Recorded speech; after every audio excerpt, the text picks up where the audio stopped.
ಮುಂಗಾರು ಮುನಿಸಿಗೆ ನೊಂದಿದ್ದ ರೈತರಿಗೆ good news ಸಿಕ್ಕಿದೆ. ಮತ್ತೆ ರಾಜ್ಯದಲ್ಲಿ ಅಬ್ಬರಿಸಲು ಸಜ್ಜಾಗಿದ್ದಾನೆ ವರುಣ. ಮಳೆ ಇಲ್ಲದೆ ಕಂಗಾಲಾಗಿದ್ದ ರೈತರಿಗೆ ಈಗ ಮತ್ತೆ ಖುಷಿ ಪಡುವಂತಹ ಸುದ್ದಿ.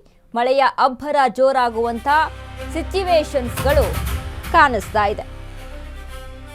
ಮುಂಗಾರು ಮುನಿಸಿಗೆ ನೊಂದಿದ್ದಂತ ರೈತರಿಗೆ ಗುಡ್ ನ್ಯೂಸ್ ಸಿಕ್ಕಿದೆ.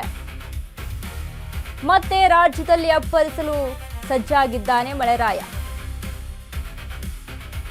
ರೈತರ ಮೊಗದಲ್ಲಿ ಮಂದಹಾಸ ಮೂಡಿಸಿದ ಪುಷ್ಯ ಮಳೆ. ಅನ್ನದಾತನ ಅಳಲು ಕೇಳಿ ಕಣ್ಬಿಡಲು ಸಜ್ಜಾಗಿ ನಿಂತ ವರುಣ. ಹವಾಮಾನ ಇಲಾಖೆಯಿಂದ ರಾಜ್ಯದ ಜನತೆಗೆ ಶುಭ ಸುದ್ದಿ ಸಿಕ್ಕಿದೆ. ನಾಳೆಯಿಂದ ರಾಜ್ಯಾದ್ಯಂತ ಆರ್ಭಟಿಸಲಿದ್ದಾನೆ ವರುಣ ದೇವ. ಮುಂಗಾರು ಮುನಿಸಿದೆ ನೊಂದಿದ್ದಂತ ರೈತರಿಗೆ ಇದೀಗ ಗುಡ್ ನ್ಯೂಸ್.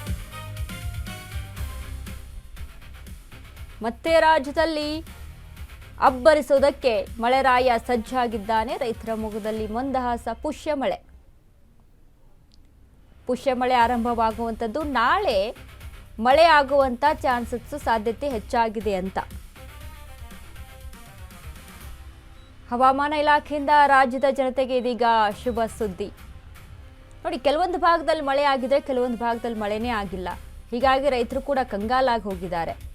ಬಿತ್ತಿದಂಥ ಬೆಳೆ ಮೊಳಕೆ ಹೊಡಿಬೇಕು, ಫಸಲನ್ನು ಕೊಡಬೇಕು ಅಂತ ಅಂದರೆ ಮಳೆ ಸುರಿಲೇಬೇಕು. ಮಳೆ ಆಗ್ತಾ ಇಲ್ಲ. ಕೆಲವೊಂದೆಡೆ ನದಿಗಳೆಲ್ಲ ಬತ್ತಿ ಹೋಗಿದ್ದಾವೆ. ಈ ರೀತಿಯಾದಂಥ ಸಿಚುವೇಶನ್ಸ್ ಹಿಂಗಪ್ಪ ಅಂತ ರೈತರು ಚಿಂತೆಗೀಡಾಗಿದ್ರು. ಇದೀಗ ನಾಳೆಯಿಂದ ಮತ್ತೆ ವರುಣಾರ್ಭಟ ಜೋರಾಗುತ್ತೆ ಅಂತ ಹವಾಮಾನ ಇಲಾಖೆ ತಿಳಿಸಿರುವಂಥದ್ದು. ಪುಷ್ಯ ಮಳೆ ಸ್ಟಾರ್ಟ್ ಆಗುತ್ತೆ.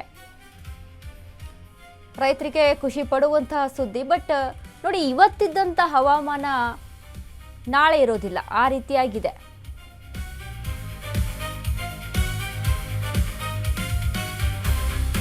ಮುನಿಸು ಮರೆತು ಮುಂಗಾರು, ನಾಳೆಯಿಂದ ಮಳೆ ಆರ್ಭಟ. ಕರಾವಳಿ ಜಿಲ್ಲೆಗಳಲ್ಲಿ ಬಿರುಗಾಳಿ ಸಹಿತ ಮಳೆ ಬೀಳುವಂತಹ ಸಾಧ್ಯತೆಗಳು ಹೆಚ್ಚಾಗಿದೆ. ಕರಾವಳಿ ಜಿಲ್ಲೆಗಳಲ್ಲಿ ಮಳೆಯ ತೀವ್ರತೆ ಹೆಚ್ಚಾಗುವ ಸೂಚನೆ ಸಿಕ್ಕಿದೆ.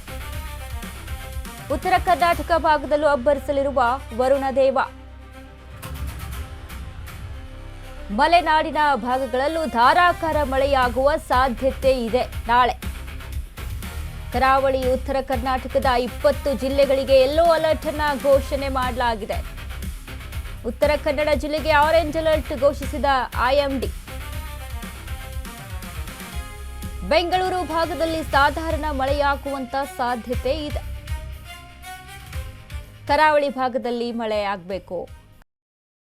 ಮಲೆನಾಡು ಭಾಗ, ಕರಾವಳಿ ಭಾಗ ಅಂತ ಅಂದ್ರೆ ಈ ಮಳೆಗಾಲದಲ್ಲಿ ಅಲ್ಲಿ ಕಾಲಿಡೋಕ್ಕೂ ಕೂಡ ಆಗೋದಿಲ್ಲ, ಅಷ್ಟರ ಮಟ್ಟಿಗೆ ಮಳೆ ಸುರಿತಿತ್ತು. ಬಟ್ ಈ ಬಾರಿ ಮಳೆನೇ ಕಾಣಿಸ್ಕೊಳ್ತಾ ಇಲ್ಲ. ಹೀಗಾಗಿ ಈಗ ನಾಳೆಯಿಂದ ಮಳೆ ಆಗುವಂತ ಚಾನ್ಸಸ್ ಹೆಚ್ಚಾಗಿದೆ ಅಂತ ತಿಳಿಸಲಾಗಿದೆ ಹವಾಮಾನ ಇಲಾಖೆ ನೀಡಿರುವಂತ ಸೂಚನೆ.